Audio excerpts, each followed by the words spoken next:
Bon les mecs, Oui, Salut Fab. vous allez bien? ça va.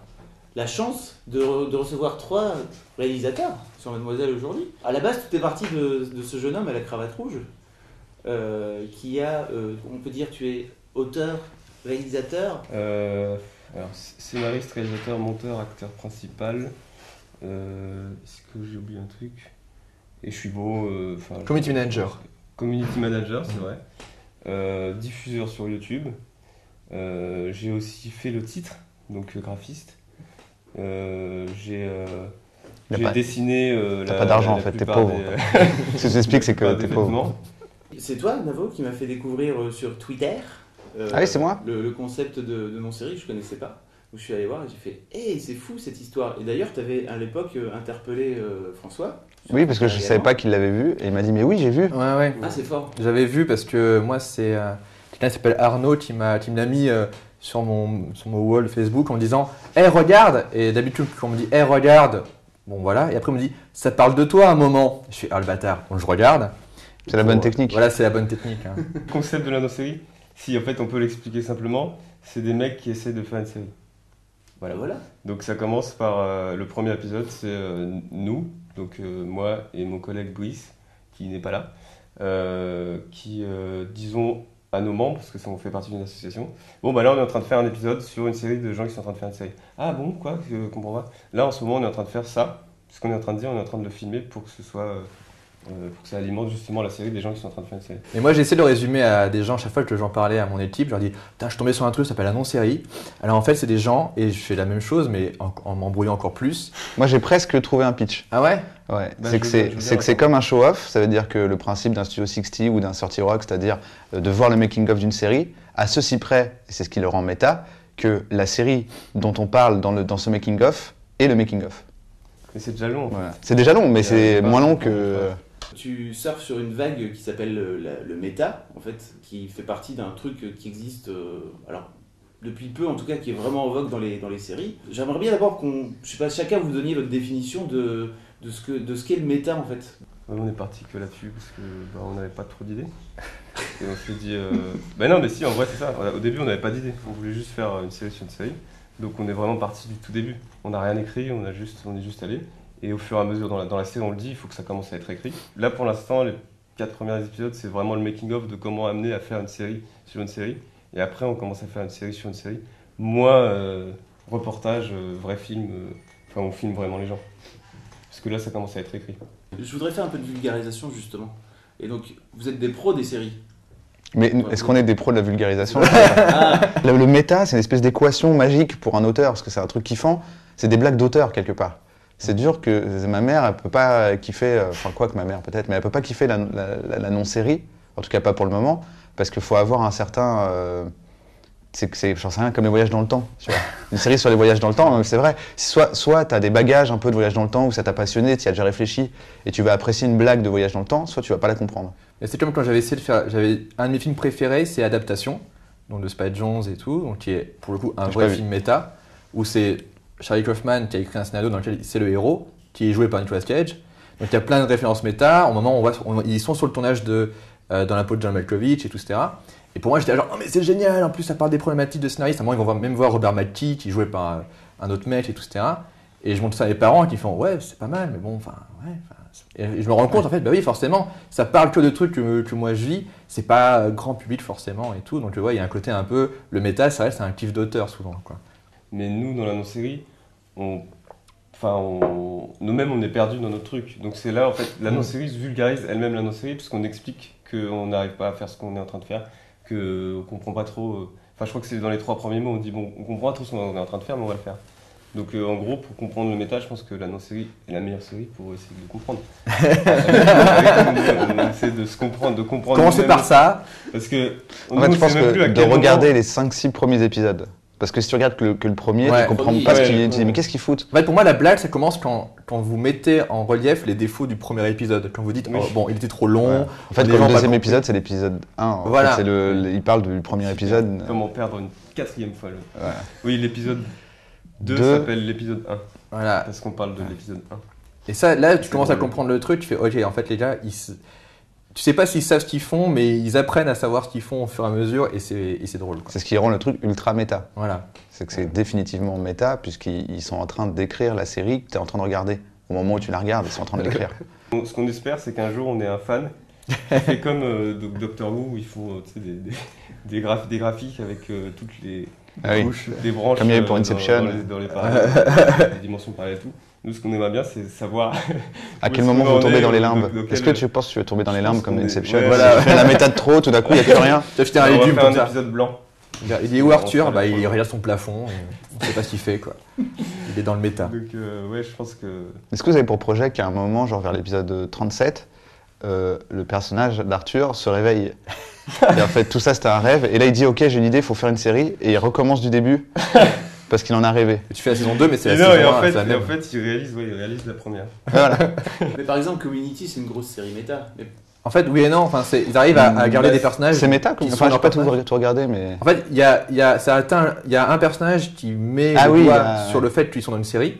Mais comme il est autiste et qu'il regarde trop de séries, c'est justifié dans le scénario. Il est pas, en fait, c'est que les deux sont possibles. Ça voilà. nous fait rire, nous, parce qu'il a une théorie où il dit qu'il est dans une série, et nous, en tant que spectateurs, on constate qu'ils sont effectivement dans une série, mais dans son monde à lui, c'est comme si là, moi, je dis, je pense qu'on est tous dans une série, en fait. Qu'il y a quelqu'un qui est en train de nous écrire, c'est possible quand je le dis. Mais c'est pas très marrant pour nous, mais c'est super marrant si on est dans une série et que quelqu'un nous regarde. Là, tout de suite, c'est encore plus marrant, parce que là, tout de suite, on est dans une série. Mais non, c'est ce que si, ça marche, c'est-à-dire que c'est plus marrant pour eux. Ah non que pour nous. Ah bah tu monteras, mon pote. Qu'est-ce que tu viens de faire? Tu viens de casser le 4e mur, on appelle ça. Exactement, sauf que j'ai le droit parce qu'on est dans une série méta. Pas vrai? C'est-à-dire que c'est le moment où tu peux regarder. C'est-à-dire que tu remarqueras que je regarde jamais tes caméras parce que ça se fait pas parce que t'es là, mais je regarde là. Je fais qu'est-ce que tu vas faire? Vous avez coupé ça ou pas? C'est intéressant comme moment. Je sais pas, franchement. C'est trop compliqué le méta, tu vois bien que tu l'embêtes là. À chaque fois, ça s'écrit au fur et à mesure, donc c'est super compliqué. On sait jamais de quoi on va parler. On sait jamais qu'est-ce qui va se passer aussi. Par exemple, là, le fait que t'aies parlé de la série, ça nous a fait plus de visibilité. Donc on a des gens qui viennent nous voir, qui veulent jouer avec nous et qui veulent faire des trucs. Donc ça change tout. Rien que le fait qu'on ait une interview là, on peut pas oublier ce fait-là dans la série puisqu'on est en train de la faire. Et donc cette interview va nous permettre d'être vu et d'être visible. Donc on peut pas faire genre on n'est pas visible. On doit prendre en considération le fait qu'on est interviewé et que c'est trop cool et que... Pour le coup, dans Louis C.K., justement, on parlait de Louis. Ce qui est bizarre, c'est que Louis parle de sa vie avant qu'il soit vraiment connu. Donc on le voit en train de galérer, en train de faire des shows pourris. Alors qu'en fait, dans sa vraie vie, il fait une série. Il arrive à vendre sa série vraiment, et donc maintenant il est super connu, il a un bateau et tout. C'est pas vraiment méta, c'est flashback quoi. Ouais, c'est plus une histoire, la histoire de sa vie d'avant quoi. Ouais. De préquel de sa propre vie. Donc toi tu pourrais faire ça. Préquel fictionné, c'est un préquel biopic fictionné. Méta. Mais non, c'est pas méta je trouve. Pour revenir à Community, je pense que les gens se méprennent un petit peu en disant que c'est méta parce que c'est juste que la série a conscience que c'est une série, mais pas forcément tous les personnages. Pour Abed, ça vient d'être justifié, mais la série joue beaucoup sur les codes du cinéma. Donc souvent, il y a un épisode à la The Office, où il y a un épisode type... à chaque fois, Halloween, ils font un vrai film d'horreur. Donc je pense que... Je sais pas comment... Enfin, s'il y a un mot pour ça. La série prend en compte le fait que... je sais pas, parce que ça rentre pas dans le scénario. Le méta, ça implique... d'autres séries aussi. Mais ça, c'est juste des références. C'est des clins d'œil. Okay. Mais c'est pas méta, parce que méta. C'est la parodie, tout simplement. Méta, en fait, c'est toi, tu as la sensation, je pense, en tant que spectateur, que les personnages connaissent les mêmes trucs que toi, en fait. Et donc pour moi, je me dis, mais en fait, c'est méta, ça, parce que. Non, méta, c'est si le personnage. Si le personnage, par exemple, dit ah non, oui, des fois, ils font des blagues, des private jokes. Genre quand ils défoncent Glee, parce qu'eux, ils aiment pas Glee et ils les attaquent. En même temps, le personnage a le droit de pas aimer Glee. Bien sûr, mais le simple fait de mettre Glee au sein de la série, en tant que, comme nous tous en fait, on vit avec Glee, je trouve que ça lui donne. Bah non, là ça la rend réaliste. C'est une connotation. C'est réaliste, mais pas méta. Méta, c'est si le personnage dit, un exemple, c'est si le personnage dit bon, faut qu'on y aille. Il fait oh non, c'est trop long, viens, on fait un carton. Il écrit 2 heures plus tard, et après il y est. Et lui, il agit comme si ça l'avait téléporté. C'est-à-dire que là, c'est méta parce qu'il a conscience de l'ellipse dans laquelle il a été pris. Je sais pas encore parce que. Non mais c'est pas ultra méta teigneux comme vous. C'est pas super méta comme vous, mais c'est méta parce que ça veut dire que le personnage tient un propos où il a conscience, comme dans Bref, quoi. Il dit ça fait 2 épisodes qu'on attend. Oui, mais ça je sais pas si c'est parce que Bah si, par exemple. Pour moi, méta, c'est genre, comment il s'appelle le film de Truffaut, là, la nuit américaine. Pour moi, faut pas confondre méta et mise en abîme. C'est ça le truc de ouf. C'est ça en fait. C'est-à-dire que si dans la série tu parles de la série, Ok, c'est dans une mise en ce abîme. cas-là, ok. Mais je pense que le méta Oui, c'est donc un peu c'est ça, plus en large. fait. Mais peut-être après c'est moi qui n'ai pas le bon vocabulaire. Ouais, Hein. c'est assez- Mais dans ma tête, méta c'est pas une mise en abîme. Ouais, méta, c'est quand vraiment le scénario où les gens savent que.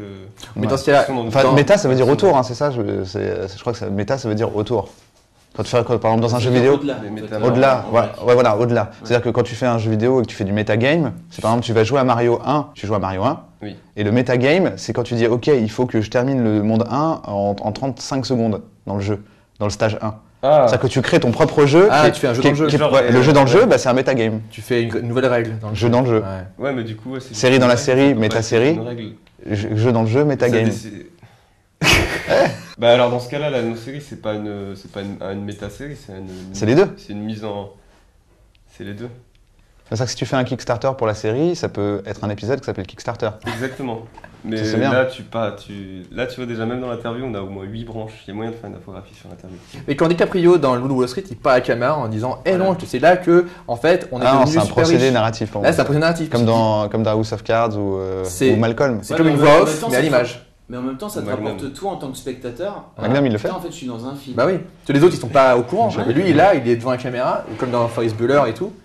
Et là, on est dans une méta, on est en mise en habit, c'est un procédé Pour moi, narratif. dans un procédé narratif, ça veut dire que si là, pendant que vous êtes en train de parler, vous continuez de Sauf- parler entre vous en fond, et que moi je fais, il me pétait pas mal les couilles. Jusqu'à maintenant, je me demandais pourquoi. En fait, c'est plus une façon d'illustrer une pensée. D'accord. Je pense que, je pense. Sauf si en faisant ça, il parle du film, je pense.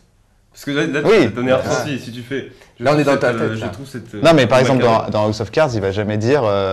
Moi, en tant que Kevin Spacey de House of Cards, parfois j'aime bien couper. En fait, je veux prendre un verre d'eau. Il fait pas ça. Il explique sa pensée à lui comme s'il était le narrateur à la première personne d'un Voilà. roman. Pour moi, tout ce qui est méta, c'est quand tu rappelles au spectateur qu'il est en train de regarder un truc. Même si Donc- c'est subtilement, même dans Oui. l'intrigue, ça peut être méta, ça tu veux dire Ben, je pense que Non, mais- le loup, Ouais, je suis assez Wall d'accord. Street, moi, quand il me renvoie à. En fait, mec, je suis en train de te parler alors Ouais. que tous les autres ils sont en train de faire d'autres choses. Je fais waouh, en fait, ils sont en train de me dire que je suis, que je suis dans un film. Ah, Kiss mais Kiss j'ai Bang pas Bang vu, aussi, j'ai pas vu le Loup de Wall je sais pas si Street. vous avez vu Kiss Kiss Bang Bang, il joue, Oui, là-dessus, il joue énormément là-dessus. Non, mais dans le Loup de Wall Street, est-ce que quand il se tourne vers la caméra, c'est comme dans House of Cards? Ouais, Parce que c'est là, pareil. il te renvoie pas au fait que t'es spectateur, c'est juste un procédé narratif. Ah Il bah, est pas- Dans Funny Games, par exemple, quand. Ah, dans Funny Games, Dans Funny ouais, Games, mais là, c'est méta, enfin mais c'est. s'il il te renvoie en tant que spectateur, puisqu'il parle à la caméra, ça n'existe pas dans le cinéma de parler à la caméra Bah, et si. dire hé mec. Ça rapproche du narrateur, ça veut dire qu'il y a un narrateur. Et ce narrateur est en même temps le personnage principal. C'est-à-dire que si tu lis un roman, à tout moment dans le roman, il peut y avoir écrit à ce moment-là, je sais ce que vous vous dites. Il peut dire ça dans un roman. Et ça te choque C'est un pas. peu comme si on rentrait dans sa tête. Parce qu'il est en train de te raconter une histoire. Il dit je suis arrivé dans une interview, à ce moment-là, je sais ce que vous dites. Qui est ce Fabrice Florent? Et ben, je vais vous Parce que l'expliquer. oui. Parce que le mec est un narrateur. En gros, on peut faire la comparaison avec la musique. La musique, enfin, quand t'as une scène T'es pas censé avoir la musique dramatique, dans la vie. quand les gens pleurent, il n'y a pas de musique. Quand ils regardent en haut en criant sous la pluie, il n'y a pas de musique non plus. Oui, tout ça, ce sont Mais, des procédés narratifs. Voilà. Donc, Le c'est montage pour en ça que, lui-même est un procédé narratif. effectivement, quand tu regardes la caméra, c'est juste un procédé narratif parce qu'il y a plein de trucs qui sont pas réalistes et qui n'arriveraient jamais dans la réalité, comme avoir une musique dramatique au moment où ta fille est morte. Enfin, moi, je le fais. J'ai un mec toujours avec, Qui est là. avec un ghetto blaster. La musique. Et genre, dès qu'il m'arrive un truc. Il a la liste de Schindler en. Ah, là, j'étais un peu en retard en arrivant. J'étais un peu en retard en arrivant. Bim, il a mis une petite musique un peu électro. C'est important, ça. Sinon. C'est quoi les projets de la non-série alors? Parce que là vous êtes en. Ah non, je leur dis, vous êtes en train de tourner un épisode. Pour moi, c'est de prendre la place de Pierre Ninet. Faut jouer dans des longs métrages, comme c'est compliqué. Non, mais je sais pas, c'est ça le truc, c'est qu'on n'a pas de projet, on y va, on fait en fonction de ce qui se passe. Mais on aimerait bien, oui, devenir la non-série. Voilà. Ça va. pour Non, mais l'instant. qu'on existe en tant que non-série, que ce soit pas une série qui s'appelle la non-série, qu'on soit la non-série, officiellement. Genre, il y a des gens, c'est des séries, il y a des gens, c'est la non-série, c'est nous. Hop, salut. Ça implique que tu acceptes qu'il y ait plein d'autres non-séries. Qui s'essaye. Parce que soit Ah, t'es un bah, genre. mais- Si La tu veux non-série, de- c'est un genre en si fait. tu veux devenir un genre. Bah, c'est eh ça en fait, oui, c'est ça, de devenir un genre en même temps enfin, pas de devenir un genre où il y a plusieurs séries, mais que notre non-série soit un genre à part entière. Comme, je sais pas. Ouais. Enfin, je sais Comme la série.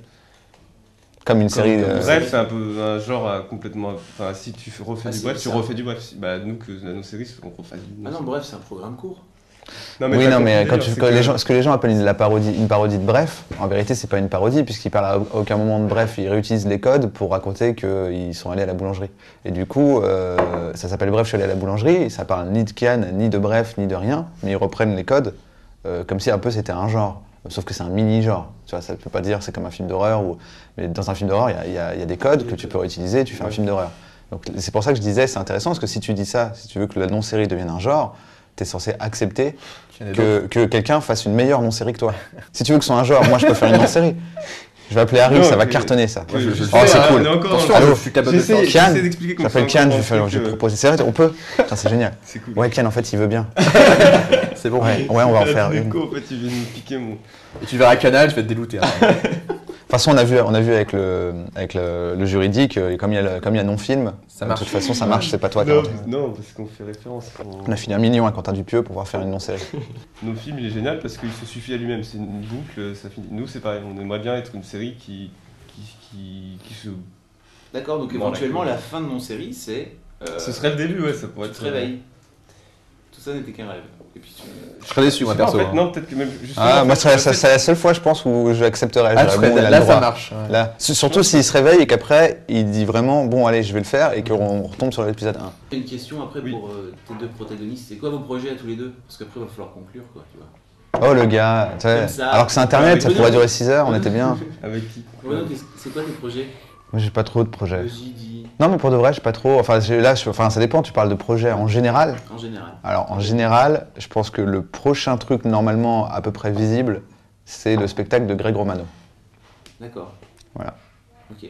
Et sinon, à côté de ça, ce dont je parlais à la volée tout à l'heure, là, j'essaye de faire un petit podcast radio, web radio,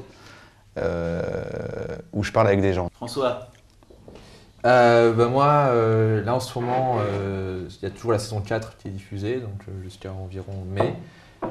Voilà, que je n'ai toujours pas terminé. Donc là, je vais partir en montage dans ma cave, continuer le montage, etc. Donc ça, c'est mon activité principale. Et c'est déjà tourné en tout cas. c'est déjà tourné, on a tout tourné d'un coup pour une fois. Donc voilà, donc là, c'est plutôt de la post-prod. Et j'écris 2-3 trucs qui vont peut-être définir ce que je vais faire dans le reste de l'année, quoi. Mais bon, comme à chaque fois, je développe plein de projets et il y en a qu'un qui sera peut-être validé, quoi. Donc voilà. Toujours sur le web ou dans le vrai cinéma? Sur plusieurs types de supports, le cinéma étant le plus difficile, je pense.